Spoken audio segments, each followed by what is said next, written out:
बिलाल कियानी साहब, मुझे बताइए कि बहुत सारे इस्तेहकाम पाकिस्तान पार्टी के लोगों से जब बात करते हैं या जिस तरीके से मीडिया में आकर बात करते हैं, वो ये तासुर देने की कोशिश करते हैं या वो जो नरम गोशा दिखाते हैं अपनी बातों में टूवर्ड्स PMLN, उससे कहीं ये तासुर मिलता है कि या तो ये PMLN की कोई जैसे झेली जमात है या फिर जो ख्वाजा आसिफ साहब का मैं बयान का जिक्र कर रही हूं कि उन्होंने जो इंदिया दिया है कि उनसे आने वाले दिनों में आप सीट एडजस्टमेंट कर सकते हैं।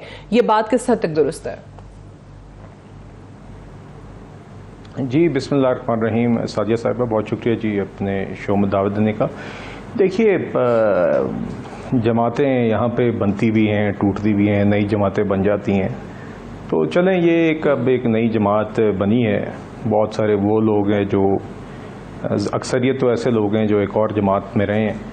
तो जब इलेक्शन का वक्त आएगा जी, हम देखेंगे। हमें तो बस ये पता है कि पाकिस्तान में और बिलखसूस पंजाब में पाकिस्तान मुस्लिम लीग नून सबसे पिछले 3 दहाइयों से ज़ायद में सबसे बड़ी इलेक्टोरल रियलिटी रही है और अभी भी है।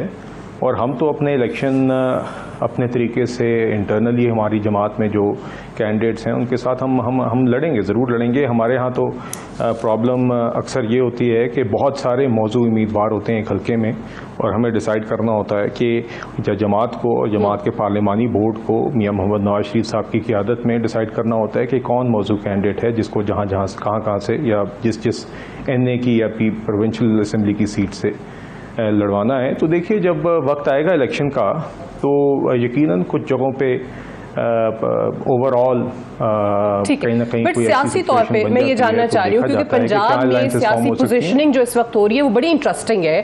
PTI से तो चले, जिस तेजी से लोग टूटे हैं वो कल ही कहीं इसहाक खाकवानी साहब कह रहे थे कि इमरान खान को अगर 25-26 साल लगे पार्टी बनाने में तो जहांगीर तरीन ने 25-26 दिनों में ही पार्टी बना ली, सारे के सारे लोग वहीं चले गए। बट माय पॉइंट इज कि ये फायदा किसको होगा? ये खुर्रम साहब की जमात को ज्यादा फायदा होगा इलेक्शंस में इस पार्टी के बनने का, PTI के टूटने का, या आपको फायदा होगा? जी देखिए, 25-26 साल तो किसी जमात को बनाने में नहीं लगे। 25-26 साल की जो जिस पैराए में मेहनत का कहा जाता है वो तो हुई नहीं कभी, या उसका कोई तो उसका नतीजा तो नहीं था। वो तो जैसे आपके आर्टिफिशियल इंजेक्शंस पे स्टेरॉइड्स के ऊपर पिछले 9-10 साल से एक जमात को खड़ा किया गया। पहले उसके जलसे कराए गए, फिर उसके धरने कराए गए, फिर उसके लिए कुर्सियां लगाई गई, फिर उसके लिए कैवरेज करवाया गया, फिर उनके लिए उनके वहाँ पे जो लोग बैठे होते थे उनके लिए खाने पहुँचवाए गए, फिर उनके लिए नवाज शरीफ साहब को हटाने के लिए रियासत का कोई सतून नहीं छोड़ा गया जिसके ऊपर हावी नहीं हुआ गया।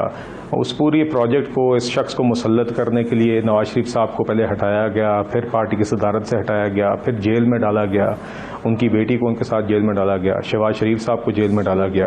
उसके बाद इस शख्स को चलाने के लिए 4 साल ना सिर्फ सारे नवाले बना के इसके मुंह में डाले गए बल्कि इसका जबड़ा पकड़ के उसको हिलाते भी रहे, क्योंकि इस शख्स को तो चबाना भी नहीं आता था। तो ये इस मुल्क के साथ एक जुल्म हुआ है, मगर कभी भी ये कोई जमात नहीं बनी थी। ये एक मसनूई प्रोजेक्ट था, ये एक मसनूई जमात थी, ये एक मसनूई लीडर था। और ये मसनूई प्रोजेक्ट्स का वही अंजाम होता है जो अभी आप देख रहे हैं कि किस तरह लोग ढेर हुए हैं। कि वो लोग जो 2-2 हफ्ते पहले बातें कर रहे थे कि जी हम पता नहीं ये हो जाएगा वो हो जाएगा, हम नहीं छोड़ेंगे, किस तरह वो अचानक ढेर हो गए हैं। तो जो हकीकी लीडर्स होते हैं, हकीकी जमातें होती हैं, और जो जब आपको पता हो कि आप हक पे खड़े हैं, आपका लीडर हक पे खड़ा हुआ है, तो वो मुश्किलात सहने का जज्बा और अज़म कुछ और होता है। जो पिछले दिनों कहा भी था PTI चेयरमैन ने कि अगर सारे लोग चले भी जाएं छोड़ के मुझे फर्क नहीं पड़ता है, अगर मैं खंबे को भी वोट दूंगा, दरख्त को भी वोट दूंगा तो वो जीत जाएगा। लेकिन ऐसा नहीं हुआ और इसका रिजल्ट जो है वो हमें, अगर हम देखें आज़ाद कश्मीर में जो बाघ का इलेक्शन हुआ है उसके नताइज को हम सामने रखें तो पता चलता है वहाँ PTI एग्जिस्ट ही नहीं करती थी उस इलेक्शन में। मैं जो भी बात किया बिलाल कियानी साहब ने, इसी से रिलेटेड बिलावल साहब ने एक न्यूज़ चैनल को इंटरव्यू दिया है, गैर मुल्की चैनल को इंटरव्यू दिया है, और उसमें ये बात किया। वो ये कहते हैं कि हमेशा से ही चेयरमैन PTI ने डिक्टेटर्स को सपोर्ट किया है और उनकी मदद चाहिए है। इस दफ़ा सिर्फ और सिर्फ प्रॉब्लम यह है कि पिछले 1 साल से उनको इस्टेब्लिशमेंट की या फौज की मदद नहीं मिल पा रही, हिमायत नहीं मिल पा रही। जी देखिए, एक तो सॉरी मुझे आपकी आवाज़ ना जी कट के आ रही थी, मगर मुझे जो बात समझ आई, आपका सवाल था ये मौजूदा बजट के हवाले से, मगर ख़ास तौर पे आई थिंक आपने, मैंने जो एंड में सुना है आपने IMF के मुतालिक पूछा है। तो देखिए बात यह है कि यकीनन एक तो इमरान खान साहब ने जिन्होंने कहा था कि जी मैं खुदकुशी कर लूँगा, IMF नहीं जाऊँगा, उन्होंने पहले पूरा 1 साल अपने हुकूमत का ज़ाया करके फिर एक सब स्टैंडर्ड IMF प्रोग्राम तय किया जिसके अंदर सख्त शराइत थी, ज़रूरत से ज़्यादा सख्त शराइत थी, और बहुत जल्दी बहुत सख्त इकदाम आवाम के लिए फाइनलाइज़ किए। 4 वज़ीर ख़जाना बदलने के बाद वो प्रोग्राम वो नहीं चला सके, कभी रुकता था कभी चलता था, फिर पैसे लेते थे फिर भाग जाते थे प्रोग्राम से। आखिरकार उन्होंने मुआहदा तोड़ के आखिरकार फिर से पेट्रोलियम मसनूआत की कीमतों के मुतल्लिक तो IMF के अपने ही प्रोग्राम को आग लगाई और हमें एक संगीन तरीन बहरान की तरफ मईशत को धकेला जाने से पहले तो हमने आके सबसे पहले आते ही हमने IMF को बिठाया और हमने इन्हीं का ही टूटा फूटा जो प्रोग्राम था उसको हमने चलाया, क्योंकि उस टाइम पे रियासत को बचाने के लिए यही ज़रूरत थी। तो हमने उसी प्रोग्राम को चलाया, उसके अंदर कुछ अमेंडमेंट्स की और पिछली गर्मियों में साल पहले तकरीबन हमने वो प्रोग्राम रिज्यूम किया था जी।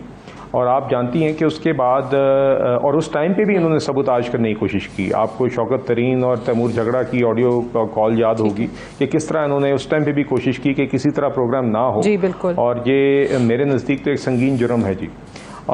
देखिए उसके बाद आपने देखा कि यहाँ पे सैलाब आ गए, तो जिसकी वजह से जो हमने IMF के साथ एक फ्रेमवर्क एग्री किया हुआ था उसको इन अ वे हमें उससे हटना पड़ा, क्योंकि एक इमरजेंसी हो गई थी जिस वजह से हमें सैलाब मुतासरीन के लिए रिलीफ, रिहैबिलिटेशन, रिकन्स्ट्रक्शन एफर्ट्स करनी थी।